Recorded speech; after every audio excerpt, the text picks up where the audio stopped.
Chris, thank you so much. In the XFL, the home team always gets the choice. Do they want the ball or they want to kick? Hines Ward wants to see his defense, so the Brahmas will take the football to start this second half. Parker Romo to get the festivities started inside the Alamo Dome. Dedrick Thomas is back deep to return for the Orlando Guardians. How will they respond after being eliminated from the playoff race a week ago? Teams cannot leave the 30 and 35 before the ball is caught. Thomas trying to reverse fields and will be brought down at the 26-yard line. Let's get into the betting line. San Antonio, the favorite by 2 points. The total is at 38.5. Keep this in mind. 7 of 8 times in the Brahmas game, the under has hit the most in the XFL. Quentin Dormady, homecoming for him. Star at Bernie High School, trying for a bounce-back performance. And in 5 games played, he has been arguably, the second half of the season, the best quarterback in the league. The offense has changed since he's taken the helm, and he's the new offensive coordinator as well. Let's see how they respond to last week's struggles. Guardians going on the ground. Drew Beasley making the stop on Devin Darrington. Tank left, tank left. And there is Shane Matthews. Tank right, tank right. Tank right, former motion, Florida gunslinger. Cadillac. Tank right motion, Tank right Cadillac. motion. Cadillac on one. Cadillac on one. Cadillac. Matthews did not start the season as the play caller. That was Robert Ford. He's taken over. And over the past 4 games, Orlando scoring 26 points per game, #2 in the league. Back-to-back carries. Jordan Williams making the stop on Darrington. Sam, we're going to say Jordan Williams' name a lot. He leads the league in tackles. Well, he shores up the middle of that San Antonio Brahmas defense, and his mindset is different than most. We talk about these players making $5,000 a week, and his coach said, you're trying to get $50,000 for the year or $750,000? He has NFL aspirations. Scallop, angle wide, shallow. The Dome making some noise. 3rd and 1 for the best third down offense in the league. 180! What's up? Dormady coming back to his right, and that is a first down catch. Big boy bringing him with him. Ryan Becker moved the chains. So great play design. It's 3rd and short. You absolutely available to do the run, but you have Ryan Becker stepping up. Soft Tampa again. Tank left. Jim Herman, defensive coordinator for the Brahmas. Corvette bubble. Corvette. Okay, we're going to have to Former put a black Broyles check Award on winner. this. As the DC with the Michigan Wolverines, the year Charles Woodson won the Heisman. Another carry for Darrington. His 3rd on the drive has the same, cutting it back. Some wiggle to the 30-yard line. Devin Darrington, a former Harvard man, finished his college career at Virginia. 17 yards for him. And he had other Power 5 offers. He chose Harvard because he wanted to get that great education. He was injured to start the season. Now that he's healthy, this offense has changed dramatically. Jermaine Martin is a no-go in this game.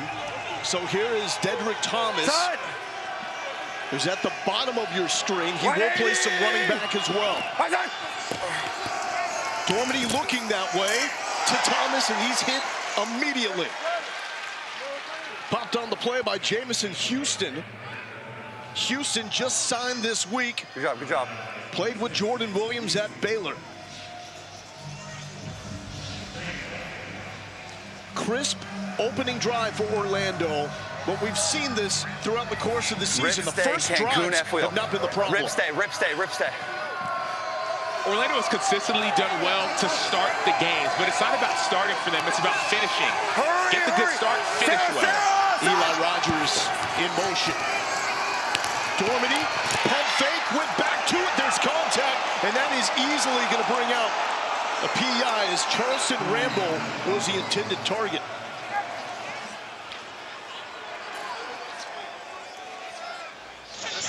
I had that ball catchable because it landed in the field of play back here. So I think we're good on DPI. I got catchable. So what's the spot, in the end zone or in the 4-yard line, and then number? Just pass interference defense. You have a number? 26. Pass interference defense, number 26. Ball be placed in the spot of the foul and includes an automatic first down. That's going to go against Jamison Houston. And one thing to note, so Jack Kerner, starting safety, he's out this week. He got injured last week, so there's a little bit of lack of communication on the back end. That's something to watch as this game progresses. Ryan Lewis, another standout DB, also out. Little fade, up and into the midst of Jordan Thomas. The Mississippi State Bulldog, big hands, big catch, put it on the board. Big hands, big catch, big body. Jordan Thomas is 6'7". He's a tight end, but he's really a receiver. He did this in college as well, and so throw it up to him, he consistently makes plays. In the XFL, opportunity to go for a one-point conversion from the 2-yard line. 2-pointer from the 5, or a 3 from the 10. Now, this could be a challenge situation. You think you're going to want to challenge? Yeah. You want a challenge for an offensive pass interference or a push-off, 81? All right, Dean, did you hear that? Yeah, I've got it. He's challenging that it was offensive pass interference for potential push-off. That is correct. Yep, I'm on my far hand. San Antonio's called timeout to challenge There's offensive definitely pass contact. interference The defender's on the got previous play. contact as well. Looking at this shot here, there is some extension. I don't see a ton of separation. That's my far handheld. I'm going to go to Skycam, see what that shows me. Dean, hear me. Yep, I'm still looking. No, you're good. You're good, Dean. Near handheld. Yeah, I just see a lot of contact both ways. Yep, I'm going to take one more look at the cart. Again, hand fighting. And it will be second. Some extension, don't see enough separation. After review, Jason, not enough to make it a foul. There's some contact on both sides, just don't see a separation. So call will stand. So we're going to say the call will stand. The touchdown is good, and that is the challenge for San Antonio. Correct, and a timeout. And a timeout. Correct. After review, the ruling on the field stands. There is no foul. The result of the play is a touchdown. San Antonio is charged a timeout and loses their challenge for the game. So each team with one challenge. That's the red chiclet below the timeouts. You need a timeout available to challenge a play, and you can challenge anything. Let's get set, okay? Here we go. Here we go. Jack right, act 2 hot, China, X fade. On 1, ready? This will be a 2-pointer for Orlando. They are 0 for 9 in conversions that are not 1-pointers. Dormady going back that way. If it worked once, do it again. Jordan Thomas. Sean, you got a false start over there? On Kama Zimmerman. All you got was held the play with touchdown. Okay. No, try is good. Try is good. That's 6'5", 277 on 5'10", 163. I'm going to go with the former every time, Sam. Well, it's too easy right here for Jordan Thomas. And we saw this 2 weeks ago in Orlando's win versus D.C. Who made the outstanding catch? Defense. Jordan Thomas. The penalty decline. The try is good. Free kick. On the opening drive. So you may be careful how you talk trash against Quentin Dormady in this game. Kick is away. Here's Fred Brown, who has the lone touchdown return in the XFL this season. Still up. And this will take him to the 28-yard line. Jack Cohn back at quarterback for the second straight game. Fact to bash left. Good 8, bib gum. Back to bash left. Going good 8, bib, gum on Vegas. Ready. Good 8, bib. That's Jimmy Johnson calling the plays through the headset to Jack Cohn. His first game against Orlando, the best of his career. 3 touchdowns, no interceptions. Brahmas destroyed the Guardians. Jaquez Patrick coming off his best game. Let's check in with Chris. Yeah, with Jordan Thomas, who had the touchdown 2-point conversion, back-to-back play calls right to you, even after they challenged whether or not there was the push-off. Walk me through that play. Yes, ma'am. They just threw it up and gave me an opportunity. That's all you can ask for. I've just been blessed, so I can't complain. A little bit of chatter there with the DB. What were you saying? I wasn't saying anything. You know, he was just mad. It's okay. So I thank you. I appreciate it. Thank you. Sam, that is classic. He was just mad and that's okay. Here's second down. Cohen on the throw. He's got his man wide open. And that is Nick Hawley, who started the season with the Houston Roughnecks out of Kent State. Yeah, and you look at it, not only with Jack Cohn finding Nick Hawley, but Jack Cohn finding short, easy completions in this offense helps him build rhythm for the downfield passing game. Cohn coming off a 2-interception performance in the Dome last week in the loss against Houston. Patrick had his best game. Did Patrick seem so much more fresh and explosive to you last week? He did, and it's not only that, but remember, Kalen Ballage got injured a few weeks ago, and now the whole load is on Jacquez Patrick, and so he's understanding his ability, and the offense is rolling around it. 96 yards last week. He's the number 3 rusher in the XFL on the season. Watch cat. Vegas. We're going. Whiteside. Hawley in motion. Cohn, the screen to Patrick. Flag down. Patrick ain't gonna tackle him that way. Still going inside the 20. Let's see what the flag is all about. 16. Wolfling, offense, number 62.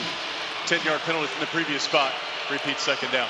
And that will wipe out a 38-yard run. And if you're an offensive coordinator, you're frustrated because this is a screen. So it's a screen. You don't want to hold. Let him go by you. Let them run by you. That's Balaam Buchanan. Let him go so that he can get to the quarterback and you have the screen right behind it. And so those are the penalties that have been hurting this San Antonio Brahmas offense. Especially on the offensive line. Week number 1, they lose 4 of their 5 starters, and it's been upheaval on the line since then, Fitz. Right in front of me, Lowell, and I'll tell you right, it happened right in front of me, Lowell, and if you still had a challenge, that might be one you would challenge and win. You think that could be one? Vegas. Right in front of me. I didn't see a hold. I saw a clean block. Sam? Well, but it's that arm around that you might look at. It looks like a holding. He throws him down. So that's where I would see that holding call be called. Now, Fitz, what's your take on using a challenge this early in a game? Well, you had players behind Hines Ward telling him don't challenge, because there was a lot of hand fighting. Offensive and defensive guys, but you know Hines Ward, he's an old receiver, and that wasn't a chicken wing from Jordan Thomas, tight end for Orlando. That was an extension, but as Dean said, that was hand fighting from both guys. So I get it, but Hines was pretty adamant he was going to challenge it no matter what. I had a problem with that one, but normally I don't have one this early, but that was a 50-50, and I wouldn't have challenged that one. Cohn on a 3rd and 12. He's a good enough runner, but this is too much distance. Throws across to Hilliman. Sam, what do you do now here in this situation? Well, at this point, you got to win, so you might have to punt it just to keep that field position. If you don't get that off, if you don't get the first down, now all of a sudden you give the offense another chance. Now you're down by 2 scores. So I understand the decision to punt the ball, rely on your defense, and then try and get this game back into a position where you can score. You like it. You understand it. 2 different things. Yeah, so I don't necessarily love it, but I understand it. Now, this is delicate because if the punt goes into the end zone, it's coming out on the 35, and Brad Wing has a huge leg. But that is some good touch. Fair catch called for by Justin Rogers, and that will back up Orlando. Week 9 continues tomorrow afternoon at noon Eastern with an ESPN doubleheader. It starts with the Defenders hosting the Renegades, followed by a huge one between the Sea Dragons and Battlehawks. Every game is also available on ESPN+. If DC wins, they clinch home field in the North, and it keeps San Antonio alive if they win this game. Why now? The huge one, Seattle-St. Louis, if the Battlehawks win, they get that 2nd spot in the North. 180! What's that? Dormady has snap. He's going to keep it heads-up play, but he is dropped. Ben Davis, the former Alabama Crimson Tide and Texas Longhorn, sending him back. And Ben Davis is one of the best. He was one of the best highly touted recruits in high school. When the ball's up in the air, you just go. It doesn't matter what your assignment is. If you see that might be a fumble, go make a play, and it gets the offense in an unfavorable position. Chicago. 57th tackle for loss. Chicago. David Davis. For the Brahmas defense, they entered the week with 8 more than Houston for the top spot in the league. 180! What's that? Quick pass, swinging it out to Darrington, and Darrington fights to get to the 10. Sean Williams, the former Navy captain, with the tackle. And one of the things about not just Sean Williams, but everyone on this All right, here we defense, go. you turn on the tape. Give me rush Miami. Rush Miami. They run to the ball. That's what this defense does. You hear that rush call. That means get your four best pass rushers in there, have them get up after the quarterback. But no matter if they're down, they're up, Rush Miami. they get to the football. The numbers through the roof for the San Antonio defense. The problem has been the offense, as we're now watching as Javier Edwards out of Colorado limps off the field. Sam, at 365 pounds, you do not see a lot of dudes play with the motor that Javier Edwards plays with. But see, that's what makes this defense so special. They have a couple guys in there, Javier Edwards being one of them, 365. Other guys, guys like Matthew Goetzel, guys are 330. On turkey. It's hard to run. Camilo Tongamoa. It's hard to run against big guys. But when it comes to that rush, you see that guys like Drew Beasley on the inside. Play clock, getting late. Dorman, he gets it off. Edge rush. He eludes it, but not long enough. Drew Beasley, the box of knives out of Michigan State with the sack. And that's an inside move. He's a defensive end. He's 6'3", he's 255. He's rushing from a three technique. People don't understand how difficult this is. You're going against offensive guards who are 330 pounds. Don't use your strength. Use your quickness, and that's what you see Drew Beasley do here. Starts on the outside, he goes inside, gets on the inside shoulder of Abdul Beacham, the offensive guard, and he presses to the quarterback. That was a great move, but he did the same thing last week on the left side of the ball. Mac Brown gets it off. Landon Akers from the 50. No, did he touch it? Is it live or not? It is not. Orlando, though. All these games mean so much right now. For the Brahmas, they have to win their next two. Arlington has to lose the next two. Back to Jaquez Patrick out of Florida State. Still up. Refuses to go down. He had the 38-yarder erased by a hold, but he's getting some of them back here. 17 for Patrick. Feed the beast, whether it's through the passing game in a screen or the running game. Jaquez Patrick is your main, not even target, but the main person you should be feeding. Not only take a knee, but they ran out to greet Norman Price as he was on his way out. It shows you that they care about one another and that he's one of the leaders on this team. We go. So first and 10 for the Brahmas. Landon Akers in motion. Cohen, ball is getting out quick, but the Orlando defense even quicker getting to the football. Terrence Plummer, Balin Buchanan on the stop. Three wides. And Terrence Plummer, that is the vocal leader of this defense. In his booming voice, he told us before the start of the season, stack cover six, stack cover six. On me. He's the leader of the defense. He's one of their middle linebacker. He's one of the guys who helps that defense go. When they got their first win, he was one of the locker room saying, I don't care what anyone says, we're going to win. Patrick with the carry. Left side, why not carry the rest of the Guardians' defense? Losing helmets, toting the rock. Physical football here late in the season. Sometimes you talk about struggle. It creates a new identity. We are going to be a team that runs the ball because of our offensive line struggles. And now we're seeing new stars develop in Jaquez Patrick. This is what they wanted to be at the beginning of the season. They made the switch from Jaime Elizondo at OC to Jimmy Johnson. Under Elizondo, they had 7 offensive touchdowns in the first 4 games, just 3 in the last 4 with Johnson. Can't have it. Deion Yelder on 3rd down. We saw that twice from Fred Brown a week ago. Game changers. Hines Ward talked about sharing the blame. Not just the offensive line. We have receivers dropping passes, quarterbacks missing reads. It's not just one position group. If you want to be a winning team, everyone has to take the onus upon themselves to make the plays they're supposed to make. Love this move on 4th and 2. Offense is staying out. Brahmas have to get some juice going. This is a must-win. Omaha, we go. Ride the bell cow. Oh, yeah. Big contact. First down for Jaquez Patrick. And it's not just his size, it's his experience. Remember, at Florida State, he was backing up Dalvin Cook. He learned from one of the best. Then he got his time in the NFL and at Florida State. He's a big, physical running back that knows how to put his shoulder down, and they've learned from a few weeks back early in the season, 3rd and short, 4th and short, they tried to pass, it didn't work. Now you give it to your bell cow. And he was supposed to be the star at Florida State, not Dalvin Cook. He was the number 3 ranked running back prospect out of high school. Here's Jonathan Hilliman, good in his own right, upended by Buchanan. Balin Buchanan, the son of Ray, who was an NFL standout, 47 interceptions in his NFL career. Bloodlines strong. Carry, stack Tampa carry, stack Tampa carry. Tony Carter, defensive coordinator for the Guardians, 4-time All-ACC pick at Florida State, and a solid career in the NFL. Last time that Twix call was a screen. Cohen dumped it down to Hilliman.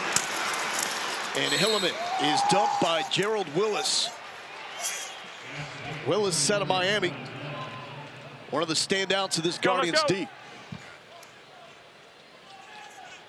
Is the ball getting out quicker for Cohen? It is. It's getting out quicker, but a lot of it's because of the screen game, and then a lot of we've seen is run game. So short pass, screen game, run game. You know who you are.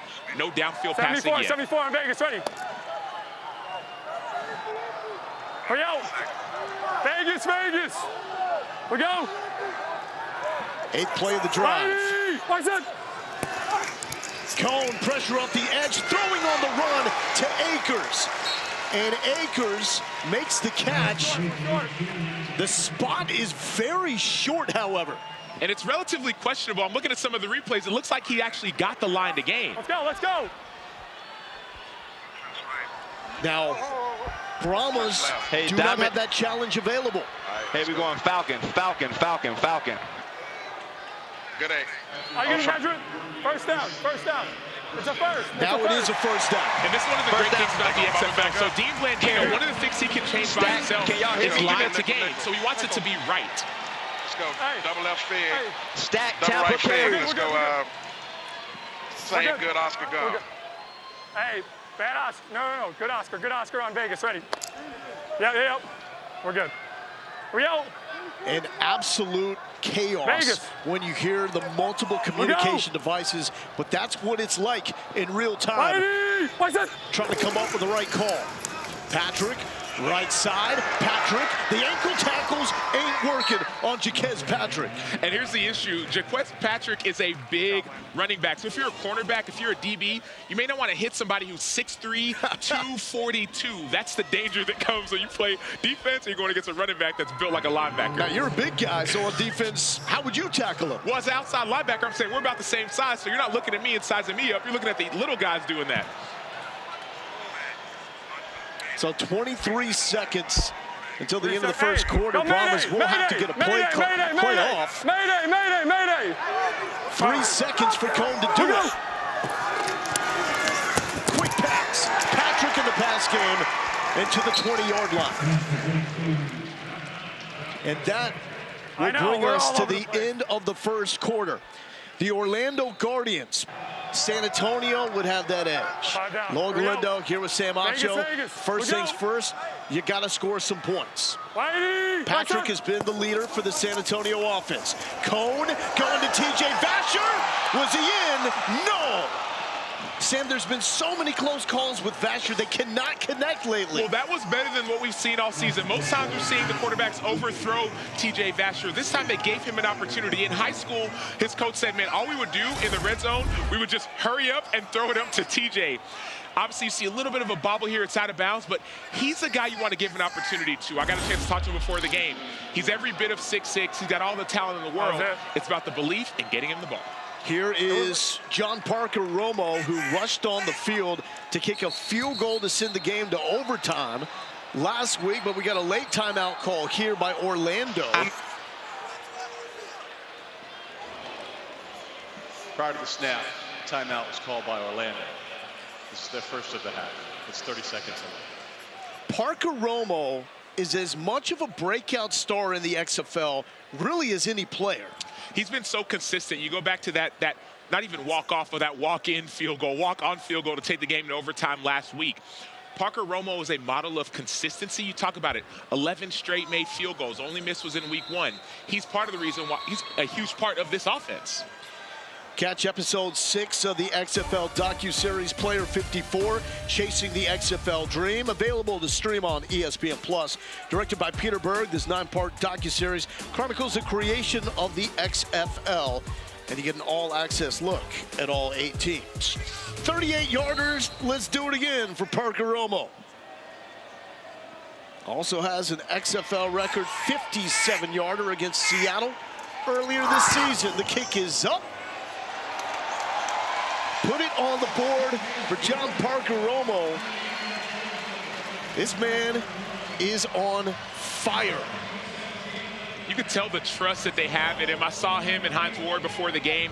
He was kicking them from 60, and some of them are a little bit wide, but there's this confidence that you have in your kicker. My only question would be, in this desperation situation, why not go for it on that 4th down when you need points? It's still early. You need points. We also want to keep the game in check. Still early. Get your points. Rely on your defense, and then you can get touchdowns. You don't need to force it right now. Fitz, what do you got? Parker Romo told me before the game, he said, I'm good within 60. Stop asking me. I'm good within 60. And when Terrell Buckley, head coach of Orlando, took that timeout, the attitude of this dude as a kicker, he looked at him and bowed as if to say thank you. Wow. Fitz, you know these kickers that perform at the highest level, they're a little different, and that confidence is a large part of it. Oh, the attitude. Look at Matt Prater in Arizona. Absolutely. Man, and Romo's got that attitude to him. He's got some swagger. And the bow to Buck, I thought that was absolutely priceless. Hey, keep banging them through, and there's going to be opportunities. Dedrick Thomas from the 5. Thomas to the 21. Here's Terrell Buckley a little while ago. He said we had 2 men on the right side, and my linebacker thought he said 2 men on the field. So we called timeout. Can we get that back?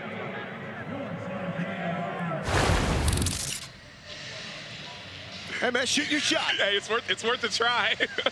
Shoot your shot. Ask and you shall receive. Terrell Buckley said he's really trying to make this as fun of an experience in the final 2 weeks as he possibly can. I know gassers aren't fun. He said when they ran gassers this week, he did it with the team. Well, he said he only got through 2 of them. He said they were the full gassers, not the half gassers by any means.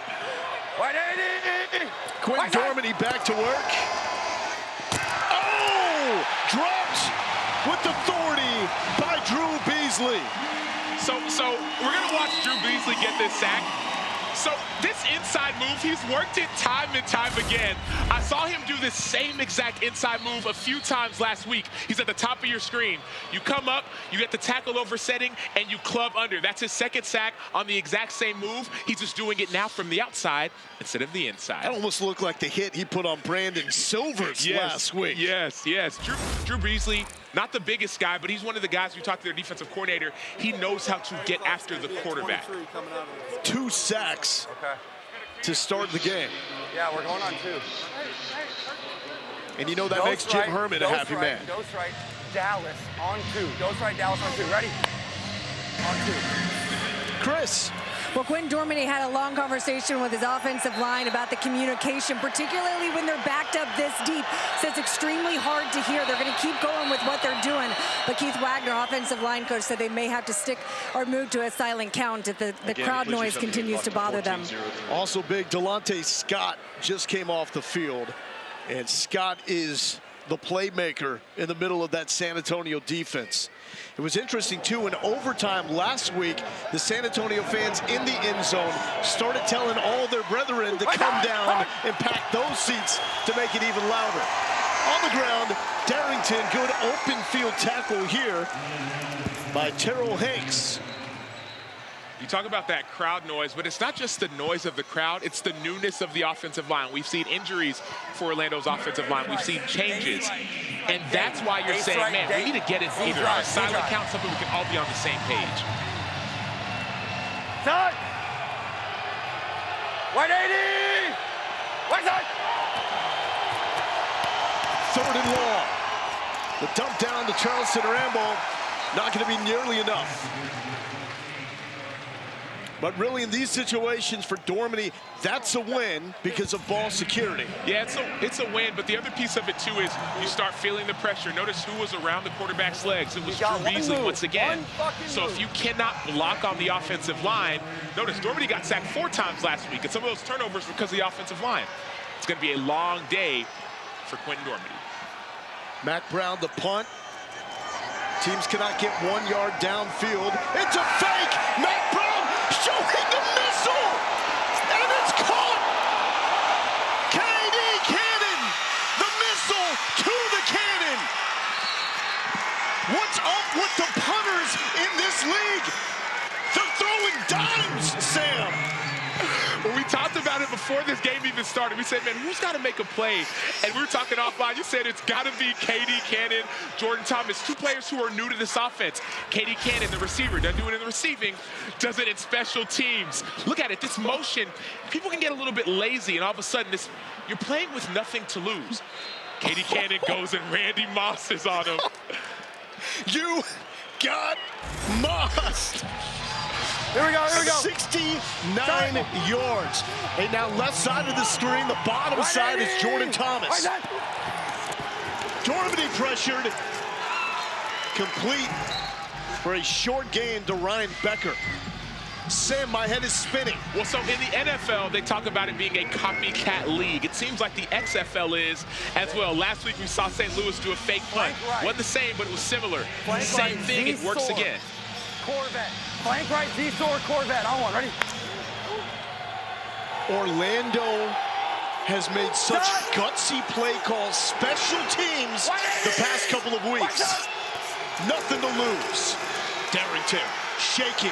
Darrington upended, still going. We got a scrum at the 1 yard line.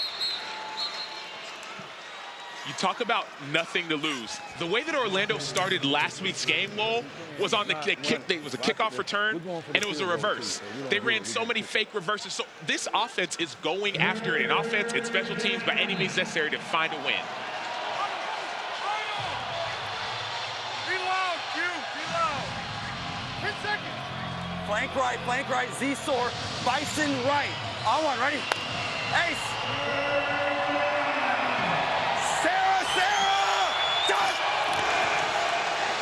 Darrington with the carry, he's in! The fake pump leads to a touchdown. Slam it with the exclamation. Special teams have to be special. And yes, that was Devin Darrington, Harvard grad, with the touchdown. But it was that field position, the 69-yard pass on punt that allowed the offense to have this position. Huddle. It's going to be a 1-point conversion for Orlando. Twins right, scat right, X-fade, Quincy. On one, ready? After the last touchdown, they converted their first 2-pointer all season long. They're 6 of 13 on the 1-pointers. Dormady looking middle of the field for Eli Rogers, incomplete. Mac Brown was a 2-time semifinalist for the Danny Warfel Trophy. I think he made that legacy proud with this absolute dime to KD Cannon, who did the rest, setting Orlando up for a touchdown. Here's Chris Button moments ago.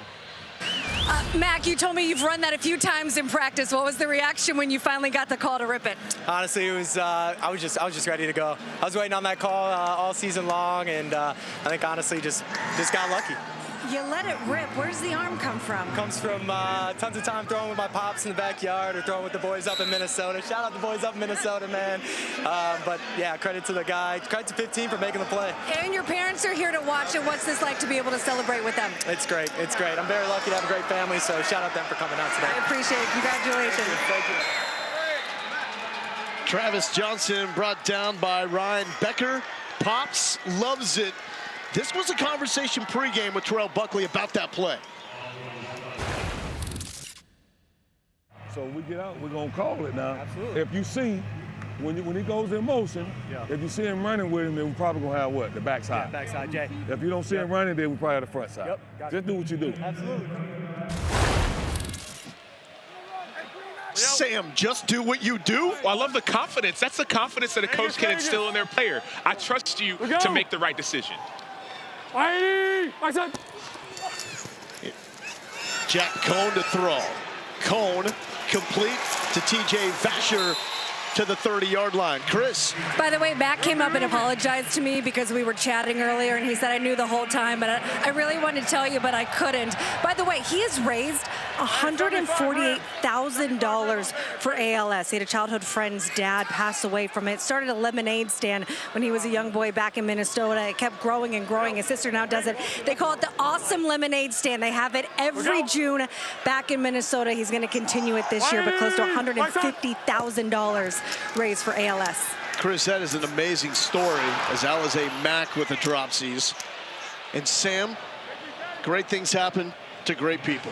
And sometimes you look at it, man, you're doing all this stuff in the community for your family. Now you get this opportunity, and then all of a sudden you get this great play and even more awareness for what you're doing back home. And so kudos to Mack Brown and his foundation. Can only imagine what Dad's phone looks like right now. Blow it up. Good Oscar on Vegas, ready. Same good Oscar.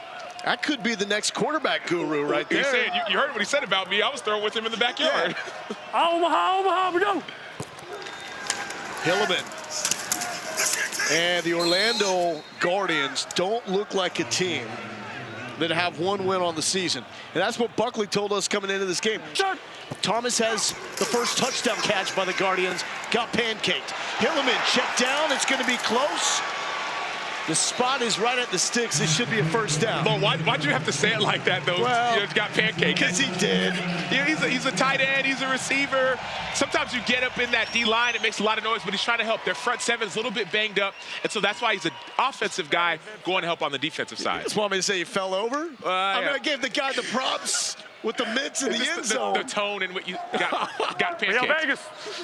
I'll let you handle that one next stop. It was a great effort, Jordan. Hilliman now starting to get some momentum. Second and 6 for the Brahmas. And there is Hilliman. So Hilliman will set up a third down and short. To me, Sam, right now, this is coming down to an ultra-aggressive Orlando team with the San Antonio team that's had 3 4th and shorts, but have only gone for it once. One team is playing looser. One team is playing 77 layup as on if Vegas, they can't afford to lose, and that's the hard part. You don't want to play tight. Trip left. X spot. Hey, landed.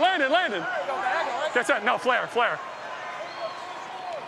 Late on the play clock. Omaha, we go. 1 second. Cohn drops it. Got it back. Here comes the pressure, and he will not elude Terrence Smith. The second leading tackler for the Guardians got him for a loss. And you heard it earlier, Terrence Smith actually had dropped into coverage, but when that ball is on the ground, see ball, get ball, he actually gets out of his coverage assignment. He understands his speed, and he goes and gets a sack. That's called being a football player. Sometimes you have to go do what's required to help your team win.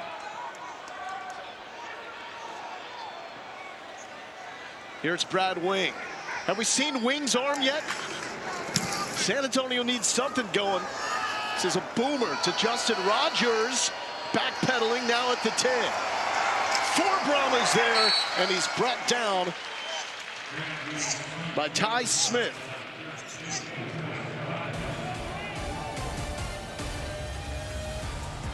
Week 9 continues tomorrow afternoon at 9 Eastern with an ESPN doubleheader. Starts with the Defenders hosting the Renegades, followed by a big one between the Sea Dragons and Battlehawks. Every game is also available on ESPN+. So if this score holds, the Arlington game, for their standpoint getting in, that will be irrelevant because they are in with a San Antonio loss. If San Antonio does not find a way to win this game, then all of a sudden, you talked about it, their playoff hopes are eliminated. Darrington fighting for yards. That's a loss of 2. Meanwhile, DeAndre Francois has checked in at quarterback.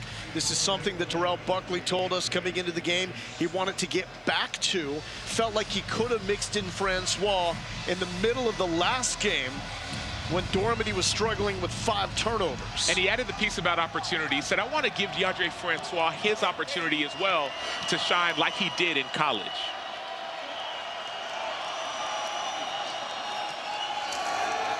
Play action. Francois. He's got some wheels, but not enough to get away from Sean Williams. Here's Fitz with an injury update. The Brahmas will be without their starting nose tackle, the Colorado Buffalo, Javier Edwards. He's out with a shoulder injury, done for the day, guys.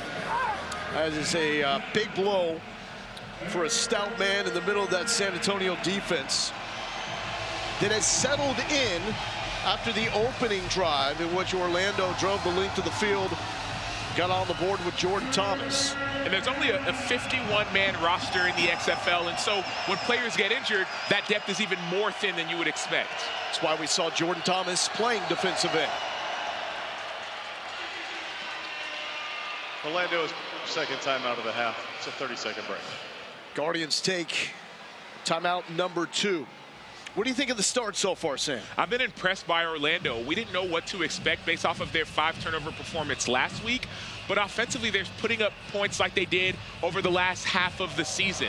On the other side with San Antonio, I understand some of the decisions not to go for it on the 3rd and short and 4th and short, but sooner or later you have to just let yourself go, because if you don't, a loss will be imminent. The fake punt is the difference in this game. And Chris, from what I understand, there's a special name to the play. Yes, they call it the Blandino because Terrell Buckley had to send the play to our rules aficionado, Dean Blandino, to approve it because there's guys in motion. So it has been dubbed the Blandino. That is amazing. Dean Blandino now immortalized in XFL history with one of the best trick plays we've seen. Francois to Eli Rogers. Rogers trying to get the corner. The stiff arm is going to be close. And it's a first down. So, Dean, what do you think? You've got your first play named after you now. So I knew going in that they named it the Blandino, and not that I have a rooting interest, but I just wanted the play to go well. I didn't think it was going to go that well, but I wanted it to go well. That's the biggest smile I've seen on your face, Dean, all season long. You got the play named after you, and it worked 69 yards later.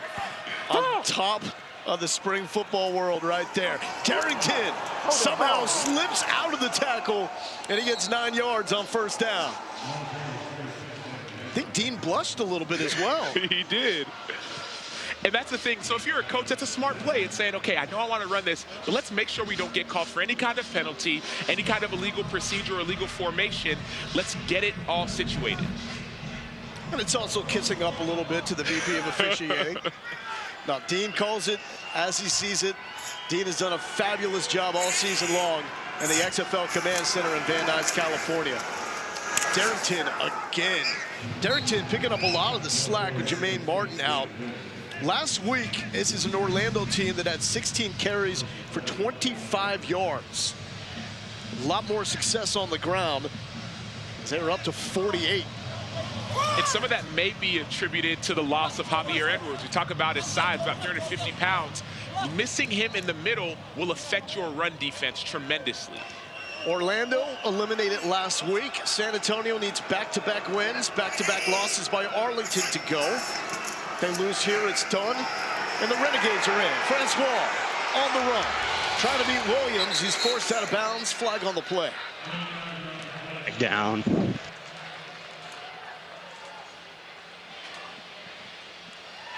Holding. Offense, number 77. 10-yard penalty from the previous spot. Repeat first down. It's going to go against Abdul Beecham, another local guy, Cibolo, which is also just north on I-35 here in San Antonio area. And you want to know who caused that penalty? It was Drew Beasley, excuse me. And I think they actually called it on the wrong person. It really wasn't on Abdul Beecham, number 77. It was on number 78, the new right tackle. That's who that play was on. And so we see what the effect is. T.J. Bradley got the holding, but it's Drew Beasley affecting the quarterback. Beecham is slid over to right guard. Francois with the draw. Francois, such a brilliant start to his career at Florida State. He was the ACC Rookie of the Year in 2016 over Daniel Jones, who just cashed in a large contract. However, next season, hurt his knee in the season opener against Alabama. Was dismissed in 2019, and it's been a climb back ever since. But he was one of the most highly touted recruits in high school. And funny enough, Jock West-Patrick, who went to Florida State as well, was actually at his recruitment announcement ceremony when he got recruited and committed to Florida State. Coming up on the 2-minute warning. Francois to throw behind Jordan Thomas. Drew Beasley with the hit.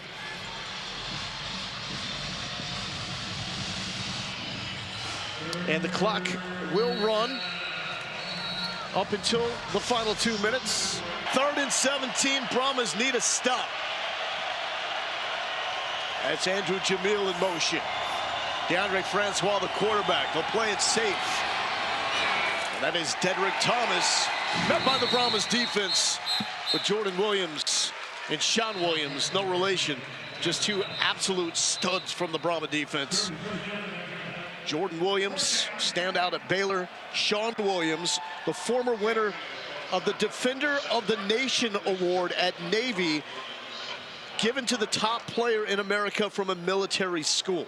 And while he was at sea, he would train. He would get up early. He would get on the treadmill. He'd find ways to get and keep his body in shape, even while he was serving the country. He was assigned to the USS Gerald R. Ford, utilized the different spaces on deck, below deck for workouts, push-ups and sit-ups in his cabin, lifted weights in the storage room, ran sprints on the flight deck. But the big question is it Blandino Part 2? No. Matt Brown's gonna boom it. Akers at the 5. Akers slips out of one tackle. Not that one. DeAndre Francois, Quint Dormady checking out the film. Their offense has sputtered since the opening drive. Special teams picked them up with the Blandino that led to a touchdown. For San Antonio, though, how do they get it going? Well, they've had no offense so far. You've been running the ball effectively, I understand that. But sooner or later, you have to get the ball downfield. The difficulty is your offensive line hasn't protected. Even in 7-man protection last week, you gave up sacks. And so the offensive line has to get together so Jack Cohn can get the ball down the field. Under 2 minutes, the clock is going to work like in college football. Patrick met in a hurry by Errol Thompson. That's a guy T-Buck says is our thumper. And you heard it and you felt it. But this Orlando offense and defense, you feel the urgency in their play. Another cadence, 57. Need to see some urgency from the Brahmas. They got one timeout. We go. Under 90 seconds. They need to score in the worst way. Cohn thought about taking the shot, held it too long. And that is complete to Nick Hawley. Contact rules like the NFL. That will momentarily stop the clock while the chains are reset. Another cadence. We go. It's Tom to Fred Brown. That's the one you can't have in this situation. So, of course, you want to get the ball past the first down marker to stop the clock. You still have a little bit of time. Hey, 66. But at the end of the day, you have to elongate the field. You have to give the defense something to be threatened by. And again, short of the sticks, Patrick is able to keep rumbling to the 40 he goes. We know about the leg of Parker Romo. Is Hines Ward thinking 6, though?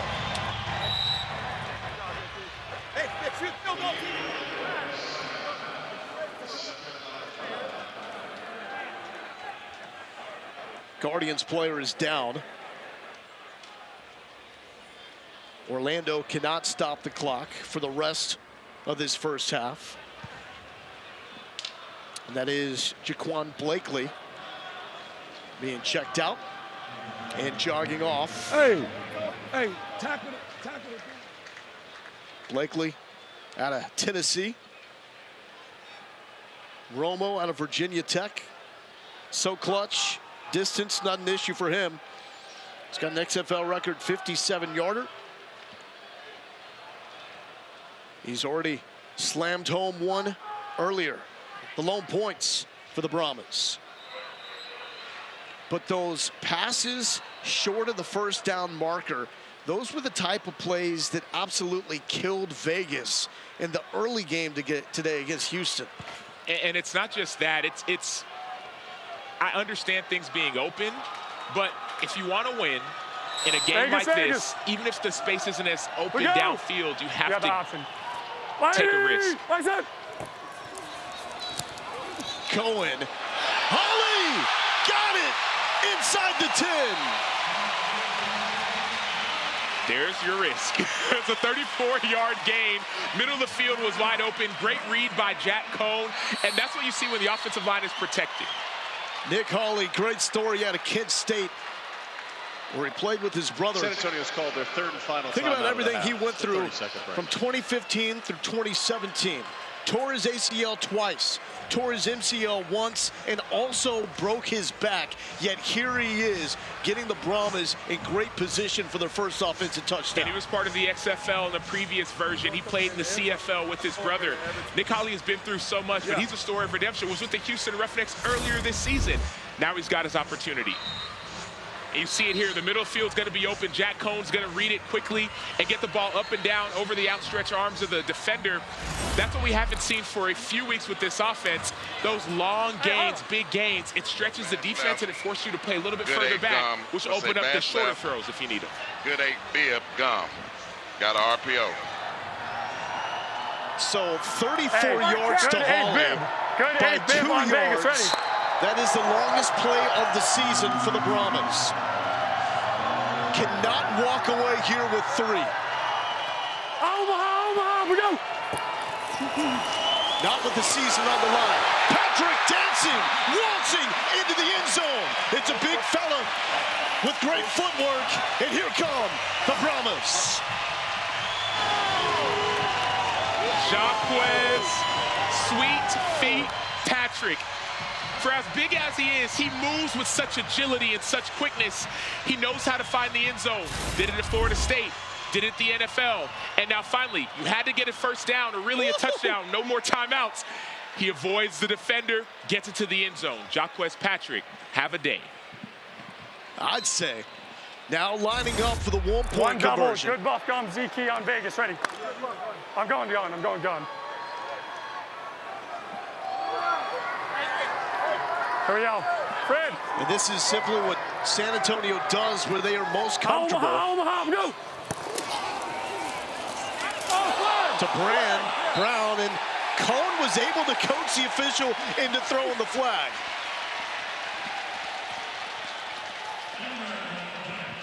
Right here, Andy. Just turn to the 5. Turn to the 5.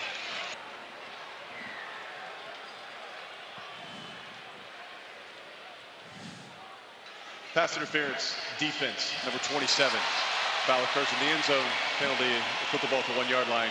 Repeat the try for 1. So even though you're moving it up from the 2, anytime you declare what conversion you are going for after a penalty, even if the ball moves up, it's worth the same amount of points you originally declared. Anchors in motion.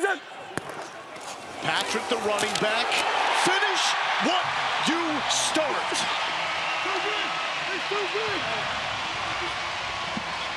By any means necessary. He did it with his feet. Now he's doing it in the air, jumping over bodies. He's ran over people in the screen game. Jacquez Patrick is the reason his team is in this game. Notice, when the game is on the line, give it to your best player, let him do the rest. Jump over, hurdle, 1 foot, 2 foot, doesn't matter. Just get that ball in that end zone, baby. What did Hines Ward tell us coming into this game? We needed a desperate team to make a desperate effort. You seeing that, Sam? I'm seeing that. This team is playing desperate. We're seeing the risks that we talked about earlier in the game. Getting the ball down the field. We're seeing the defense stepping up. When the game is on the line, this is playoff football. You have to be and play desperate and also find that thing within to say, you know what, I don't care what else is going on, fake punts, what have you. I'm going to be the one that helps my team win. Hey, what this is a guy that trusts the process. I criticize them for not being aggressive enough on 4th down plays, but Hines Ward knows his approach, trusts the process, and it's working. Here's Dedrick Thomas. Thomas looking for a seam and brought down at the 25. Here's Terrell Buckley, wired. He's not happy. Why is Balin pressing?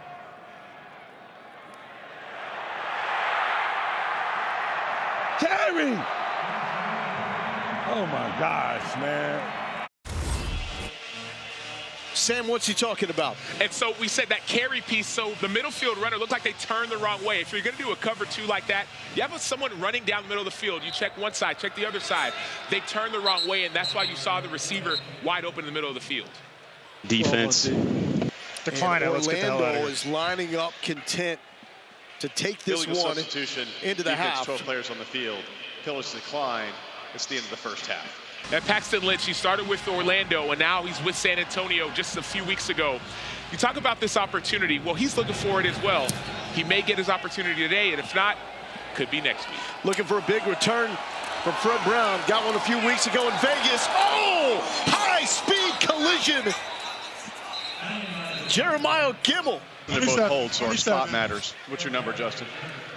31. Gemmel got him. Willie, you? Same number. Same number, 31. Okay. 27. Okay, 27. 27. Okay. During the return, holding return team number 27. 10-yard penalty from the spot of the foul. First down, San Antonio. Well, we've seen Mac Brown throw a bomb, and a guy that Mac Brown coached at North Carolina drop one, and that's Jeremiah Gemmel. Jeremiah Gemmel, he was a captain at North Carolina for the head coach, Mac Brown, not the punter, Mac Brown. And he's a captain because of his leadership. We talk about this opportunity for the XFL. You may not be playing on defense. You're out there on special teams, run down, make a play, people will notice. Patrick has been impressive at running back, 7 carries, 39 yards. And back to Patrick.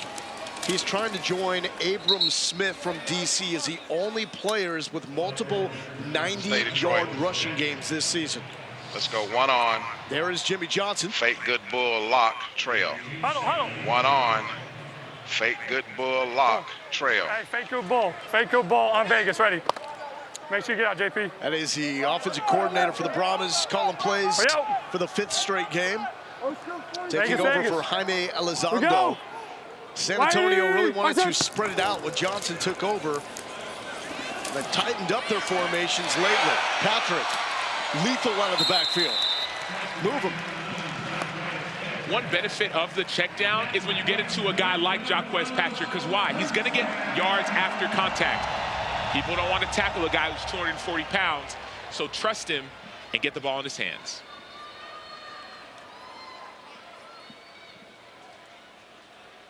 Bad A bib on Vegas, ready. Hey, should be good. Cone 16 of 19 in the first half for 156. Omaha, go. Trust the big fella. It's got to be good.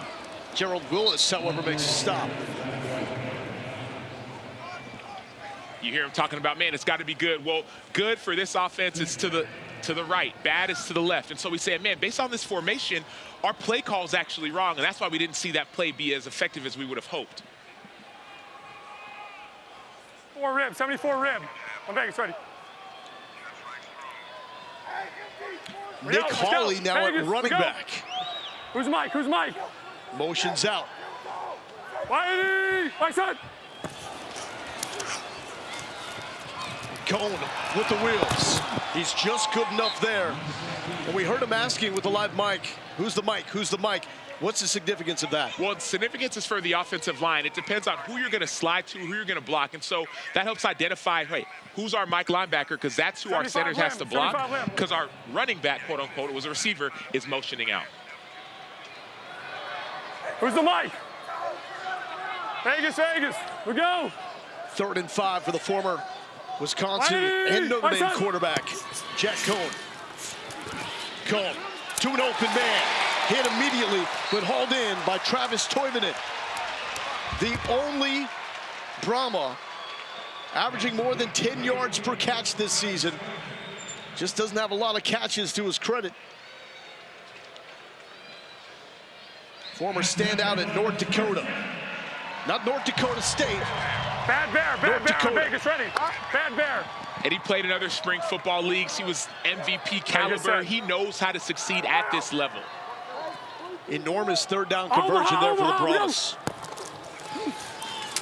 Back to the beef.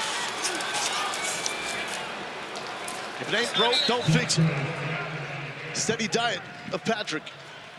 And number 3 rusher in the XFL. And this slow, methodical drive can seem a bit boring, but this is the time. They call it the alumni zone. Middle of the field, where you can take a shot down the field. I believe you're over here. No, you're over here. And from the jump, this is the offense that Hines Ward wanted. Right side. Delay to Patrick. And brought down by Terrence Plummer. Plummer out of Central Florida. The Fiesta Bowl defensive MVP in 2013 after beating the Baylor Bears. He's got 3 games in his NFL career. Made 1 tackle in those 3 games. 76 rib on Vegas, ready. Can only imagine what it's like to want to get that taste again. That's what he's playing for in these final 2. Sometimes record doesn't matter, opportunity matters. Right side. Cone throwing towards the pressure. Hillman slips out, cut back. Vasher gives him a block. Inside the 20.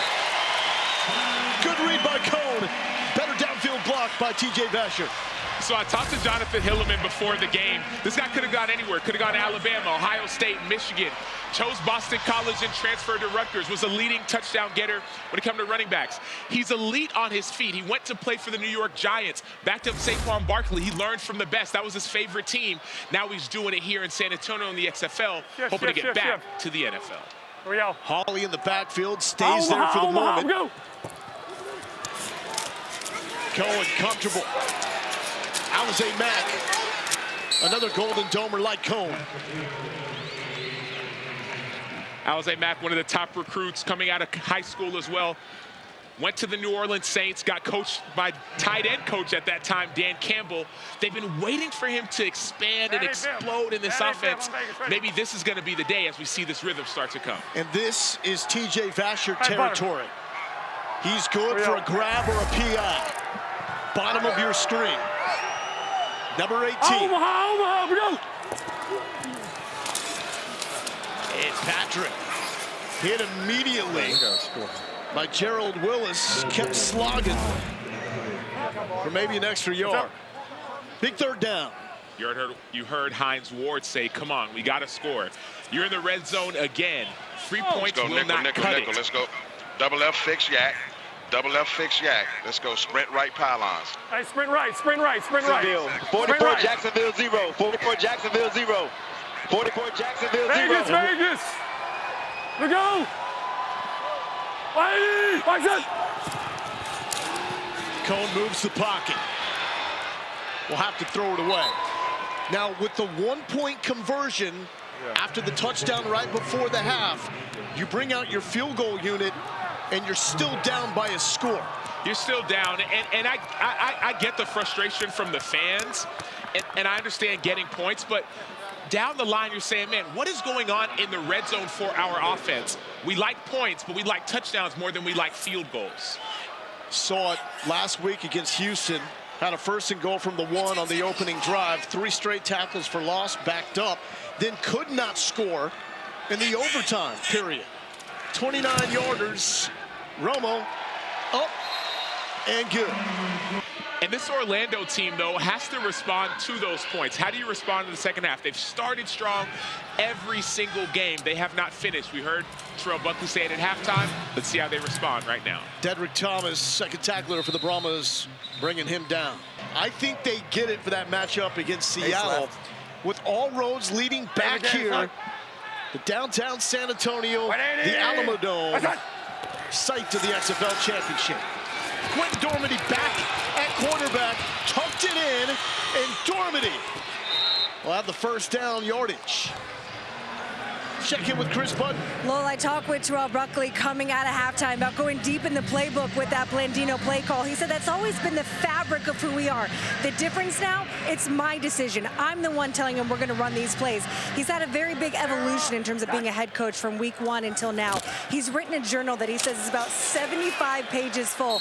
The biggest thing he says he's learned is that trust yourself. You know more than you know. He's relied so much on other coaches and the advice from them. He said, deep down inside, I think I knew all these things from the very beginning. I just needed to trust myself. Front's right, ace right, 548. Great story, Chris.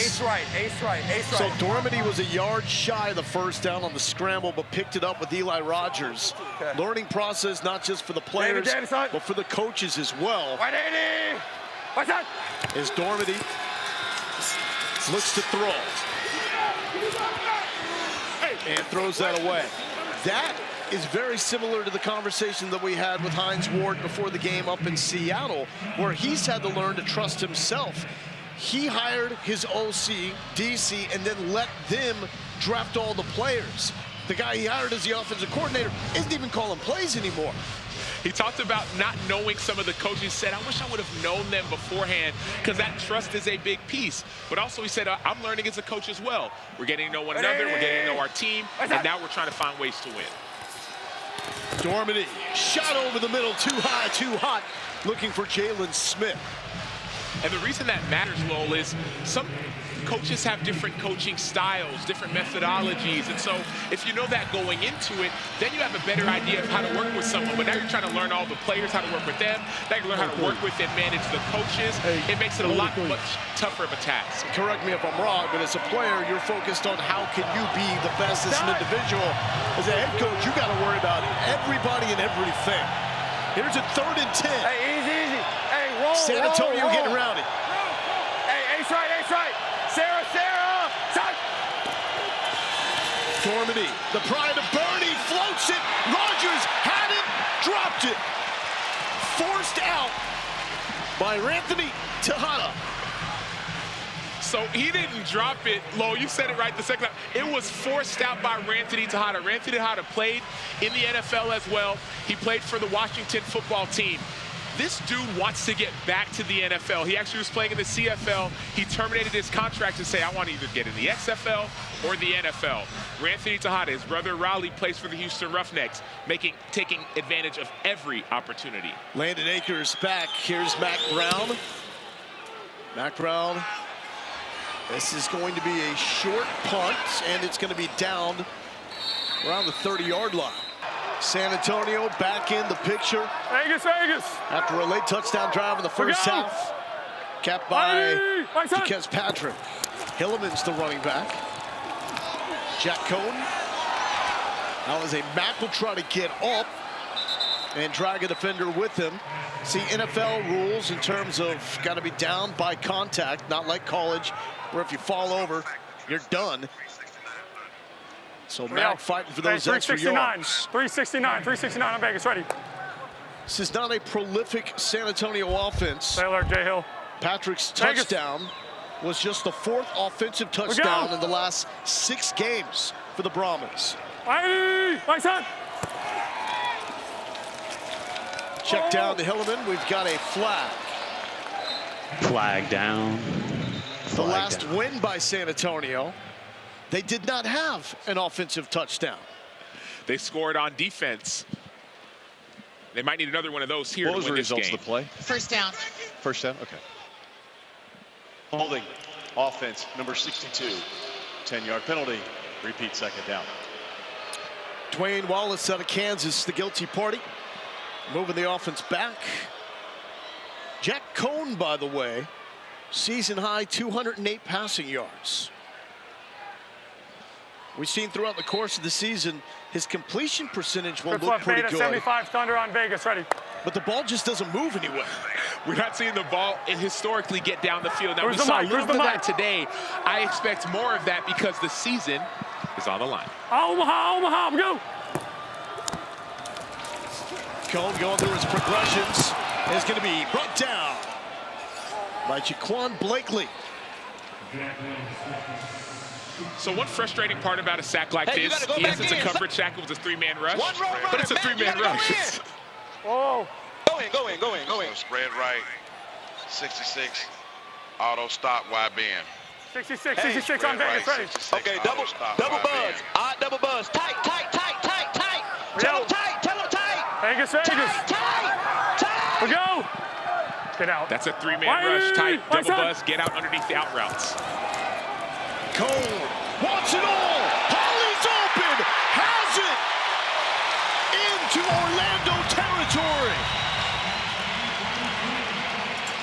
One thing about the buzz, if you're buzzing underneath the out route, someone has to stay over the deep routes. That's why you see the anger and the frustration. You hear that double buzz, double buzz. Eyes on the quarterback, but you have to run with that. So Nick Holley gets behind the defender. They weren't expecting the deeper route, and that's where the problem in that play. 44 yards, the longest play all season for San Antonio. Cone flushed. And will float this one out of bounds.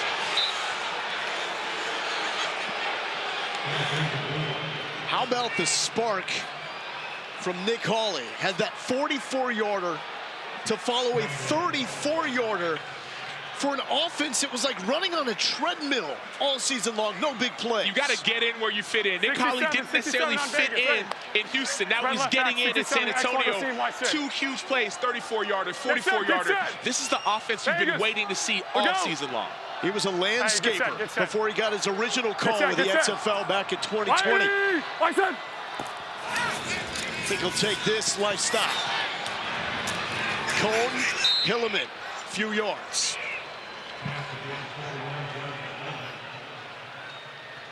Again, this is Hines Ward trusting the process.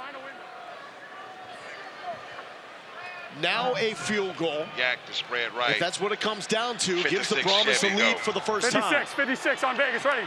Now this is 3rd and 7. You talk about trusting the process, but red zone matters. So you got to get these 7 yards, keep this drive alive.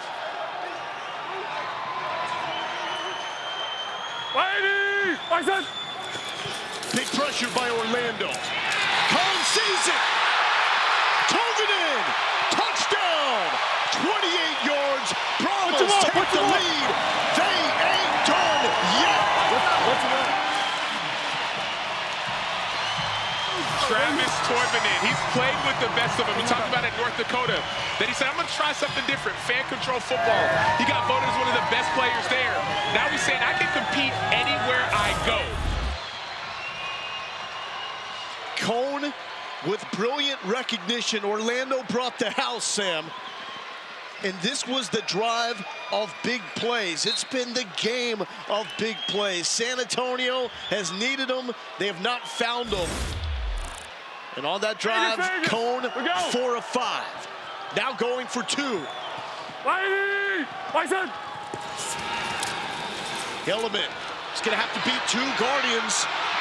Nearly did. But the Brahmas trust in the process. Orlando brought the heat. Cohen stood tall. Hines Ward believing. Travis Toivonen with the catch, broken tackle, and finds the end zone. Even if it's a shorter pass, get those yards after catch.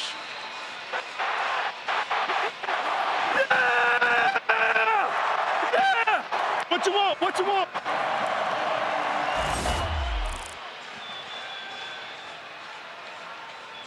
Winning in San Antonio is at the top of the list, along with staying alive in the playoff hunt for Hines Ward. He loves these fans. It's an amazing city with amazing people and sports fans. They've not won in this building. He wants this for the fans as bad as he wants it for his team and for himself. The first thing we heard when we met with Hines Ward was, I want to win for these fans. I want to win at home for these fans. And so we've seen them show up. Now we're saying we want them to be a part of a winning culture. Mike Scott with the hit. Here's Fitz. Here with quarterback Jack Cone. They brought pressure. The moment they did, what'd you see? Yeah, I mean, they bought cover 0, one more than we could block. We had a good play call called, just a shallow route coming. Was able to put it on. We made a great play, breaking a tackle. What would this win mean for you? It mean a lot. Just get our first win at home would mean a ton, and we just got to finish strong. Go get him. Thank you. Rip. Go. Fitz, thank you. And still alive as San Antonio wins the final 2. And Arlington drops the final 2. That will put the Brahmas via the tiebreaker into the XFL playoffs. Quentin Dormady, but first, flag on the play.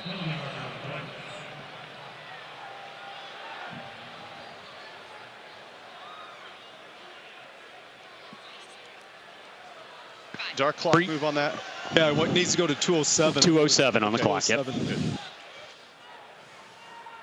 Neutral zone infraction, defense.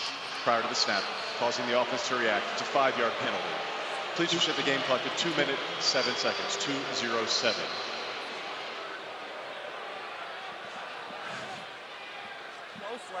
Ghost left, ace right, righty. Ace right, righty. David. Son! 180! What's that? Dormady pressured, felt it, ball is out but incomplete. Ben Davis was there to knock it free from Devin Darrington. Bitch, you don't go with no ball, hoe ass nigga.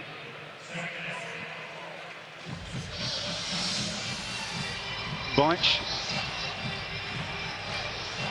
motion, Corvette. Bunch left, motion, Corvette. Bunch left, motion, Corvette. On one, ready? I was talking to Jim Herman, who you see on your screen, defensive coordinator for San Antonio before the game. He talked about adjusting to whatever they do. This is the time to adjust. Stop them at a critical moment after an offensive score. Darrington. That's going to be a first down. And Herman always looks like that. He does. Well, he does. He doesn't care what level of football it is. He's coached at the highest levels. He's coached everywhere, overseas. Plus He's coached Black in Rome. Waco. Like, he just wants to coach. Plus Black Waco, 12S. Big shot, alert, F counter left. On one, ready? And knows about coaching great players. He said the only real impact he had with Charles Woodson, he helped discover him, but moved him to nickel. Sarah. That Heisman Trophy year ended up with a lot of sacks that people forget about in that campaign. Dormady almost picked off. Sean Williams, the naval grab, almost got it. Almost anchors away. Sean Williams could not have played that play any better outside of course, catching it. So he's dropping off in his zone. And so if there's no one in your zone, you turn, you find the quarterback, and you get depth. He gets depth underneath the receiver. All you have to do is finish it. The drop was perfect. It could not have been any better. Makes the catch. He's frustrated. We're all frustrated. But I think opportunities will come back to you as you keep on going. Sarah, Zach! Darrington met quickly by Matthew Gotel. And you can just feel it. The Brahmas defense has belief. As the clock winds down to 0, it's money time. That means put up 4 fingers. It's time for the fourth quarter. Laura Galindo here with Sam Ancho. The path to the playoffs for the Brahmas. It's simple and complex. What they've got to do, win the final 2, including this one. Arlington must lose the final 2. That would put the Brahmas in, being the tiebreaker. Pressure, ball is out. A chase with the big bodies to get there. And it looks like Brett Boyko made one of the biggest plays of the season for the Guardians by chasing down that fumble. And you don't have to even guess who made that play. It was Delonte Scott. You ain't got to guess. I told you. Delonte Scott sees Boyko's hands. He lifts them off of him and doesn't just get the sack. No, he goes and gets the ball. Why? Because that's a sack and a forced fumble. Those are the plays Delonte Scott's been making all season long. That's why he's top 3 in sacks in the XFL. His coach, Joey Porter, called him an avatar. He's 6'5" tall. All he does is make plays. And this Orlando offense has stalled since Mac Brown's 69-yard fake. By the way, Delonte Scott has played in 7 games.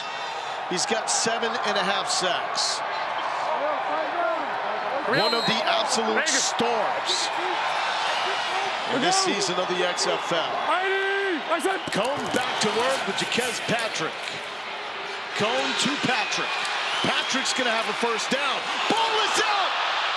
Into the hands of Stanley Maponga. Game changer. Here we go, Sam. The oldest player on the Guardians roster. Papa Bear bringing it in.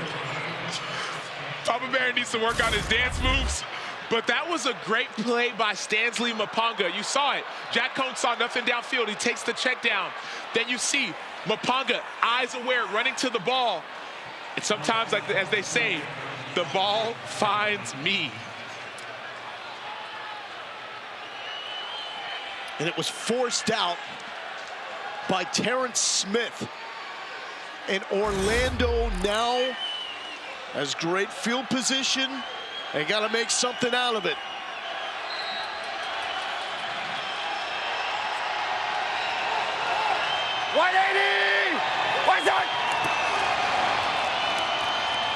Darrington with the dance. San Antonio was looking for the strip from behind. That was Drew Beasley. Mapong is such a great story. Told us before the start of the season the importance of his role. He said he didn't have anybody when his career started in the NFL to help him through all the adversity you naturally face. He's taken it upon himself to be that guiding force. He wants to mentor some of the younger players. As the oldest guy on his team, he says, I didn't have this when I played. I'm going to be what I didn't have for everyone else. Maybe I can extend their careers here and in the NFL. Quentin Dermody, the local kid, will scramble. And Dermody goes down before he is hit by Jordan Williams. Dermody has his entire family here. His dad, Mike, was his head coach at Bernie High School, just north off I-10 in the San Antonio area. Pops is now an offensive coordinator at Waxahachie High School.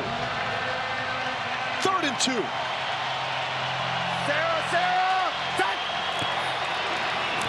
Darrington, first down, looking for more. Looking for the sideline, little cutback. Dormady trying to get in the mix, and he got shut down by Rico Jeffers. But Darrington having himself a game, the Hobbit man, with 16 yards. That was a great run by Darrington, but no one had the running back. We saw Delonte Scott get up the field. If it's a pass, you can get up the field. On a running play, someone's got to go quarterback to cutback. Bunch right motion, scat right after action. Scat right, scat right, scat right. The quality of football, especially in the second half of the season, has been brilliant in the XFL. Every game is close. No favorite is safe. The Brahmas the favorite here, but the Guardians with just one win, fighting like their entire season is on the line. That's Andrew Jamil out of D2 Stonehill, where he had 3,600 receiving yards in his career. Easy, easy, easy. Fetch, fetch, fetch. Hey, ace right, ace right, ace right.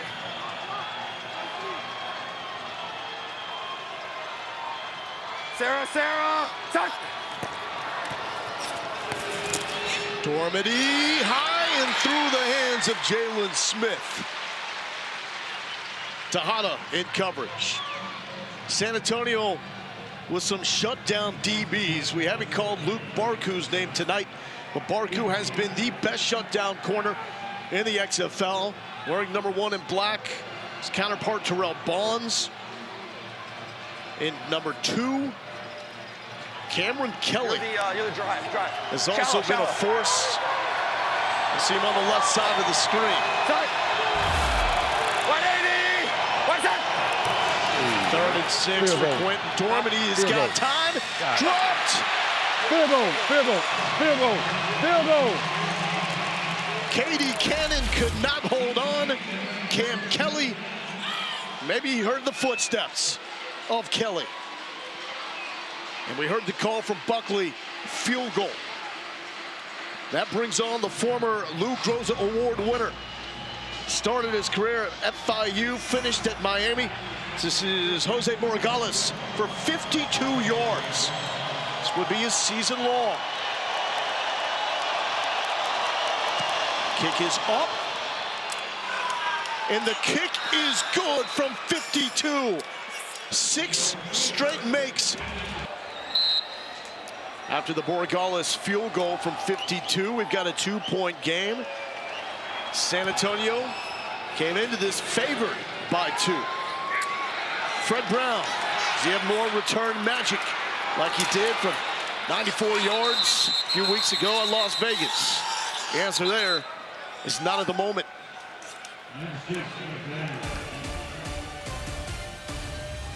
Week 9 continues tomorrow afternoon at noon Eastern with an ESPN doubleheader. Starts with the Defenders hosting the Renegades, followed by a huge one between the Sea Dragons and Battlehawks.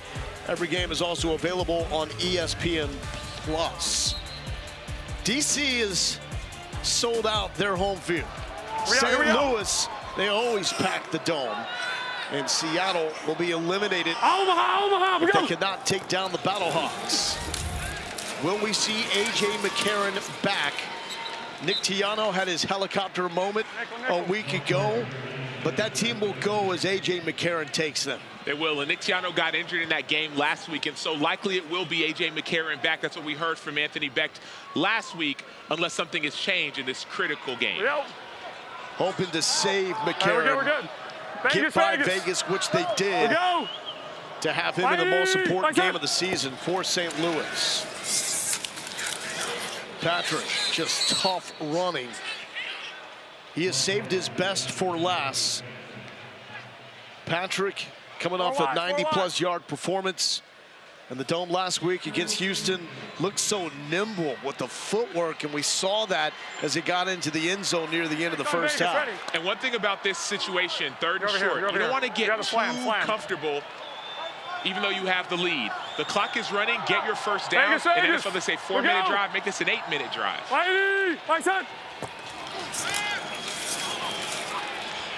Cone tipped, almost picked. That was the gift the Guardians desperately needed. Hey, Justin. Wow. There are almost 3 different players that could have intercepted that ball.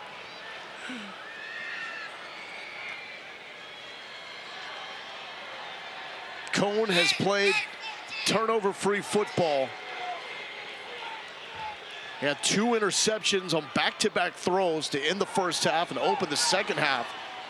And the loss last week, almost had one there. Brad Wing punting off to Justin Rogers. Wing, the biggest leg with Marquette King in the XFL. Rogers, he's going the wrong direction. Now reverses field, but the Brahmas are all over it. Keelan Silverman bringing him down. Horrible field position for Orlando. Thanks. Could not challenge what he thought was illegal contact on his receiver, Landon Akers, on the last offensive play because he used his challenge at the beginning of the game. Guardians backed up. Darrington trying to fix that, but a flag back at the 3-yard line. Down. Holding, offense, number 64. The penalty is half the distance to goal from the previous spot. Repeat first down. That's against Fred Loina. And all the way back for Orlando.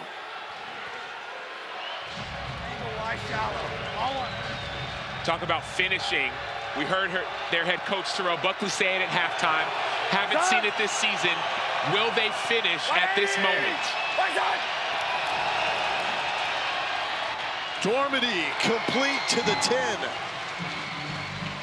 Logan Carter, former Oklahoma State Cowboy, native Texan with the catch. Let's check in with Chris. Well, the Guardians getting very thin at running back. Dedrick Thomas is out. He's got a splint on his right hand and wrist. Mind you also that Jermaine Martin also did not make the trip. That leaves Devin Darrington as right now their only running back. Thomas also one of their key returners as well. Chris, thanks for the update. Becker! 180! What's that? Working through the noise. He got hit above the neck, was looking for Jordan Thomas. And this is going to be a call against San Antonio. What are the results? Incomplete? Incomplete pass. Personal foul, roughing the passer. Defense number 45. 15-yard penalty, automatic first down. And that's Delonte Scott, a little too aggressive with a hit on Dormady. And that's a call where you talk about, should it be challenged? Delonte Scott avoids the cut block. Yeah, maybe that second act is what Dean Blandino usually talks about, instead of pulling him down. And that not only moves the chains, but gets Orlando out of the noisy end zone with the Brahmas fans.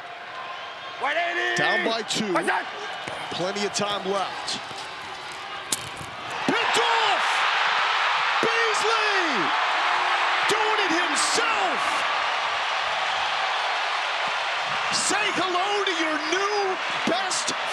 yards.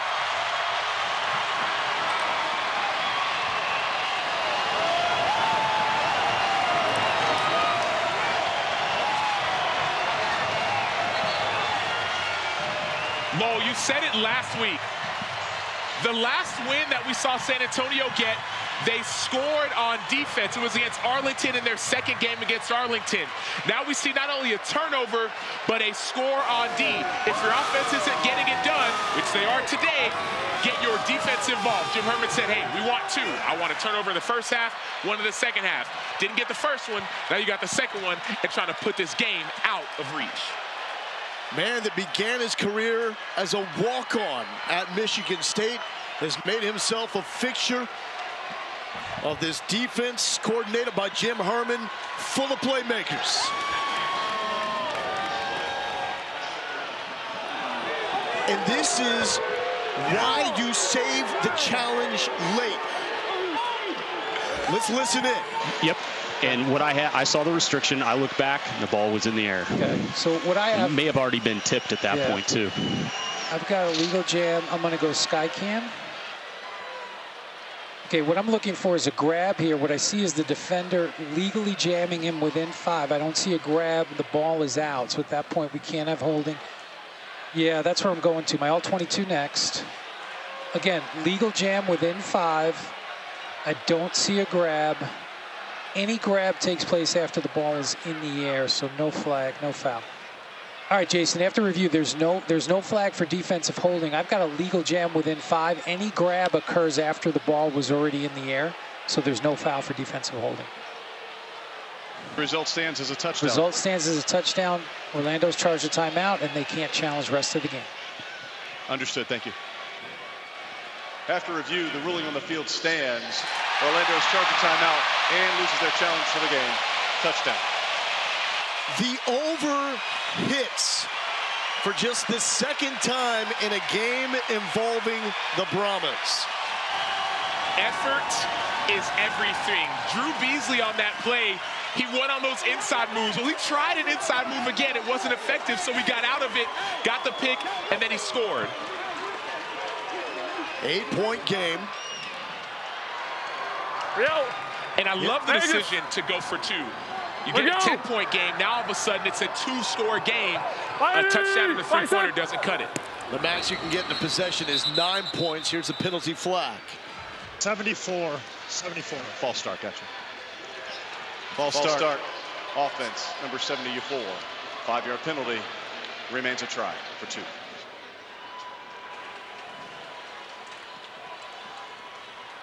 So this is what we were talking about earlier. Even though this moves San Antonio back to where a 3-point conversion would be attempted from, since they initially declared 2, this is still a 2-point attempt from the 10. And I don't mind this call at all. Why? Because it's already an 8-point game, and so if Orlando scores, they need a 3-pointer in order to win, a 2-pointer to tie. And so go for it, put the game out of reach, or at least make it a 2-score game, even though you're doing it with this penalty from the 10-yard line. And a timeout.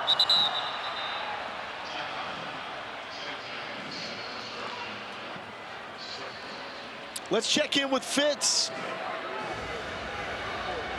Drew, if you can compare anything in your life to a pick-6 touchdown for a D lineman, fire away.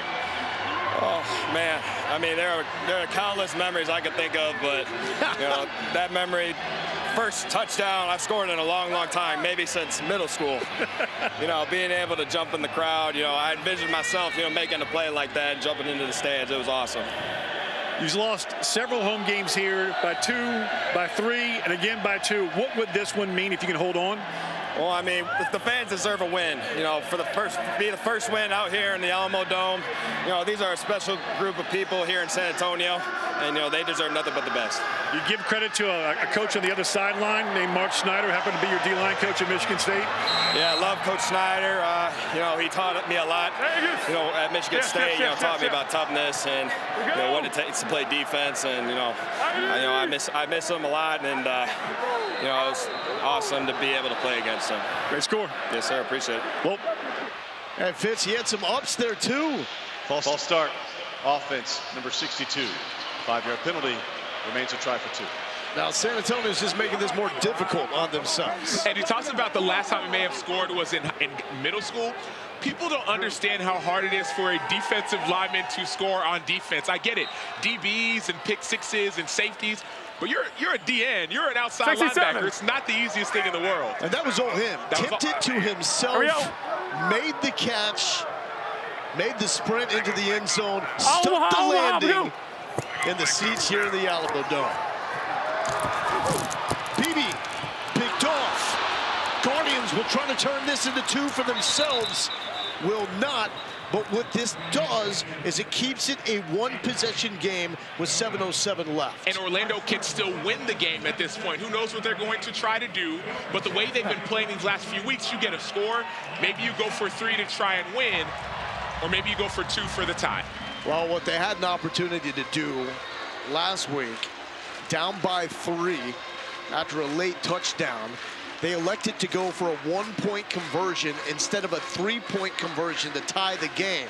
They were banking on getting the ball back. They got the ball back. However, it was a Dormady fumble late, and that erased their chances of sending this game to overtime. Well, to your point, Lowell, Orlando hasn't got a 3-pointer all season long, have not scored on a 3-point conversion. So in that scenario, they said, let's go for 1. And let's stop them on defense. They did. They got the ball back, had an opportunity to go down and score. And a late fumble with about 50 seconds left and 2 timeouts is what cost them that game. And so they were 10 yards out of field goal range. Hopefully they'll make a better decision this week. Eli Rogers with the return. Rogers north of the 25. Let's get wired with the Brahmas.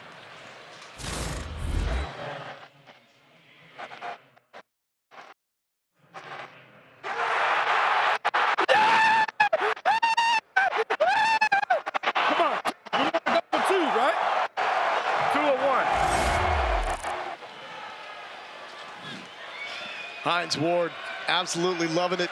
San Antonio is in the playoffs if they won the final 2 games, and Arlington loses the final 2. That's the only path there, and they would be there via the tiebreaker. How is that complete to Charleston Rambo? DeAndre Francois was flirting with an interception, a dangerous one at that. If I got on one too many dates, you flirt that much, man. That ball was tipped by Devin Darrington. He was the intended receiver, and then the ball falls into the lap of Rambo. Could have been intercepted. You can't afford plays like that at times like this. I don't know if that was to Darrington. He put his hands up like, my bad for getting in the way. 2nd and 1.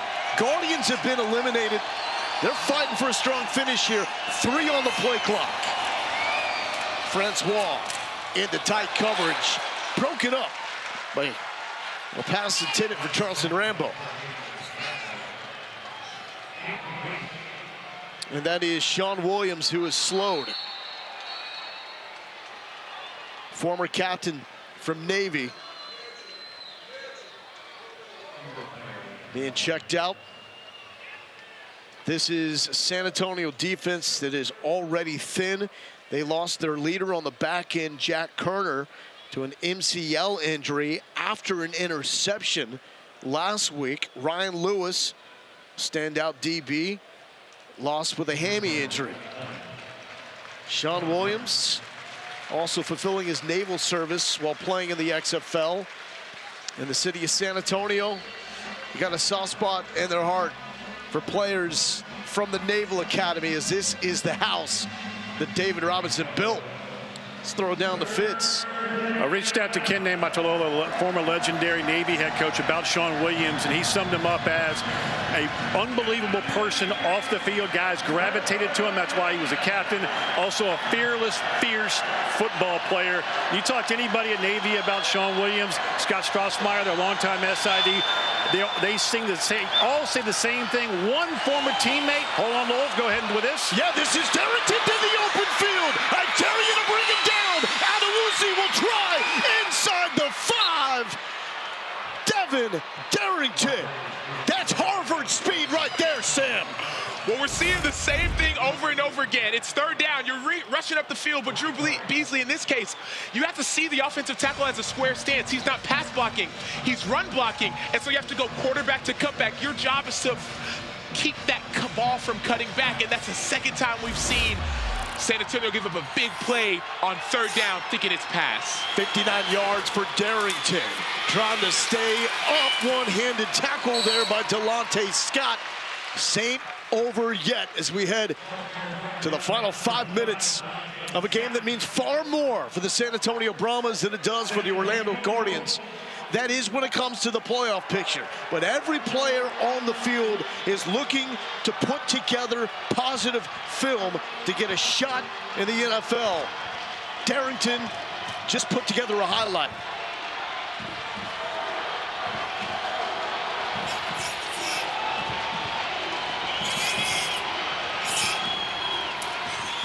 Back to Darrington.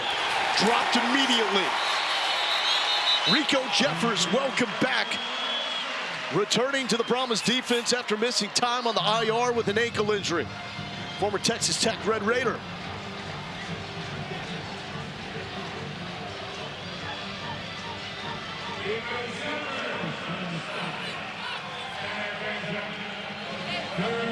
Eight-point game. San Antonio favored by 2.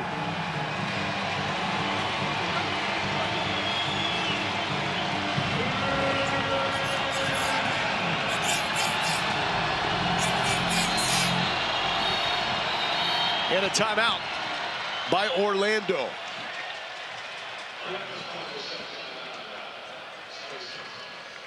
So the threat, at least in this point, of having DeAndre Francois in the game from a defender standpoint is that you know he can run the ball. He's an athletic quarterback. He can throw it and run. And so big plays like we saw before are available, but also in the red zone. Zone reads are available. But DeAndre Francois has experience in winning with his arm as well. And so dual threat quarterback, this is when his legs can be an extreme factor in the red zone. Also Quentin Dormady, you got to acknowledge it. He struggled with turnovers over the past 2 games. That's now 6 for him since the start of the last game against Arlington. Francois, 2 of 4, more of a running threat. Darrington, after that breakout run, to his right. Francois trying to get the Guardians in the end zone. Pressure. Scott hits him, but complete. The score, Andrew Jamil, just like they do it at D2 Stonehill. And Francois took a shot by Delonte Scott. Sam, that's the epitome of toughness right there. Well, DeAndre Francois has been through a lot in his life and his career. He was an 8th grader, and he was one of the best middle schoolers in all the nation. Then he goes to IMG Academy, and he has success there. He goes to all the places he went to. Florida State, we talked about it. But this hit, this toughness, we hope he's okay. But the fact that he stood in there gives his team a chance to win. What will be the call here? Did Orlando and Terrell Buckley learn their lesson from a week ago? Even though the 1-point conversion has by far been the most successful for the Guardians.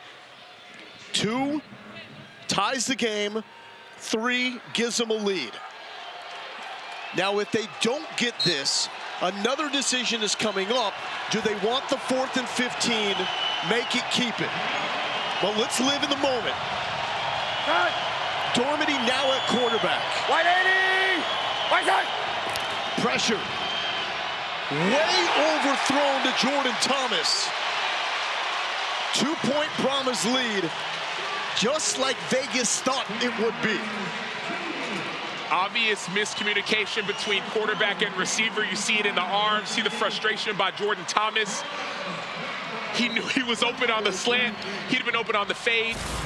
That's the frustrating part about this team. Man, I'm big body, slant, it's wide open. But the quarterback receiver don't get on the same page, and that's where you see this frustration come about. Now, we saw this last week.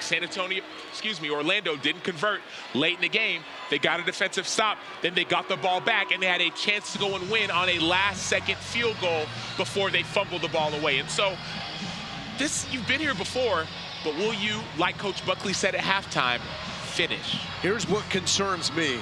Orlando has 1 timeout And this is a San Antonio offense that takes pride in the ground and pound. There's going to be tick, tick, tick, even with the clock situation in the final 2 minutes being more like college. Borregales will kick it away. And you're absolutely right. Last week against Arlington, they got the ball back. The issue was what happened after they got it back. A turnover. Fred Brown is back deep after the catch. Respective teams leaving the 30 and 35. Brown, sideline. Brown, great field position. Hit hard at the 40.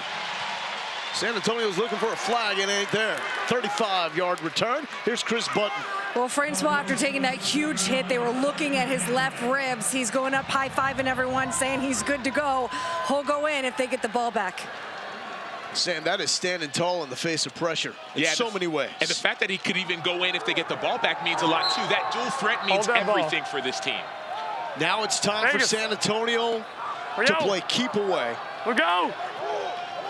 But on a night in which the offense is clicked with big plays, maybe they're going for the dagger. Patrick wants the jugular. Just shy of the 40, 19 yards. Jacques Patrick has been the story, not just of this game, but of the latter half of the season for San Antonio. He sees the vision, that ball's supposed to go inside. He sees there's no edge, no defense, no edge, no chance. He bounces to the outside, and then he gets extra yardage. Same good Oscar on Vegas, ready. Get a bruised and battered San Antonio offensive line. Fine 3 more minutes of excellence to close this one out. No surprise, back to Patrick.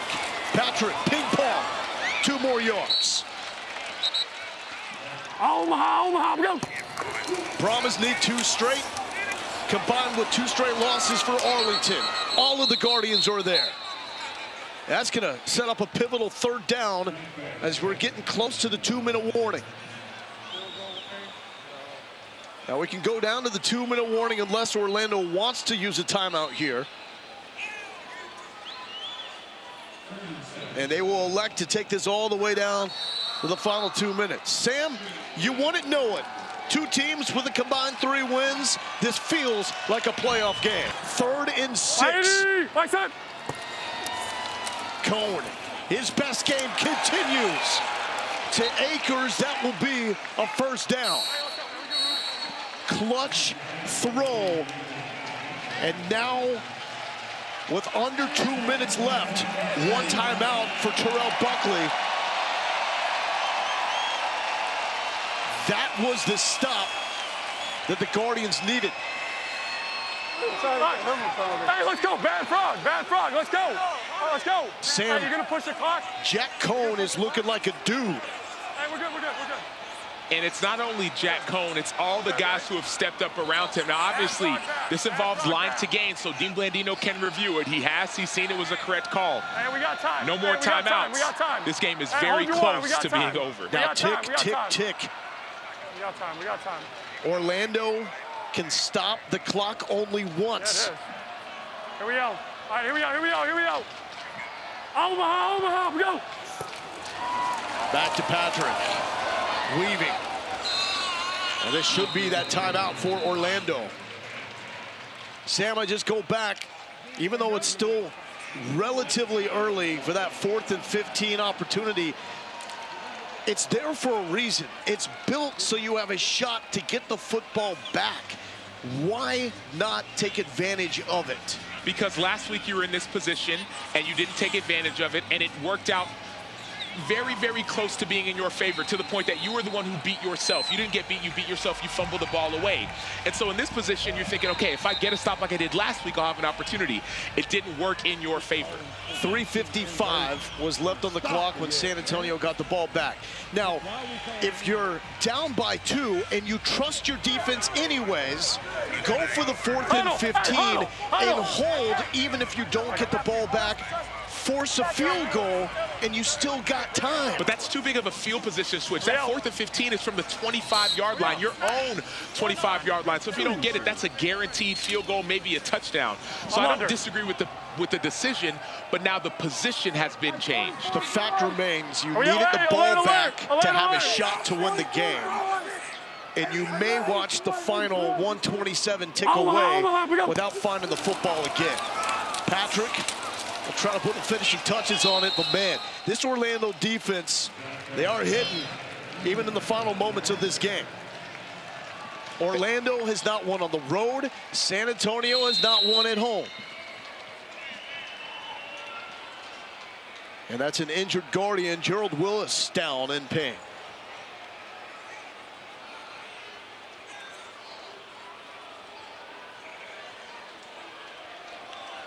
Frustrating season for Terrell Buckley. His team started hot in this game. Opening drive, capped by a touchdown and 2-point conversion. Jordan Thomas from Quentin Dormady, playing without the XFL's leading receiver in Cody Latimer. Got the week off, having some knee issues.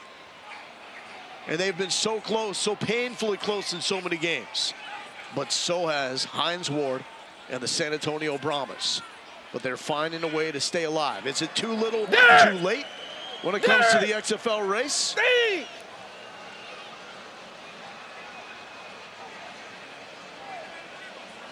And so what's that call there? You saying think?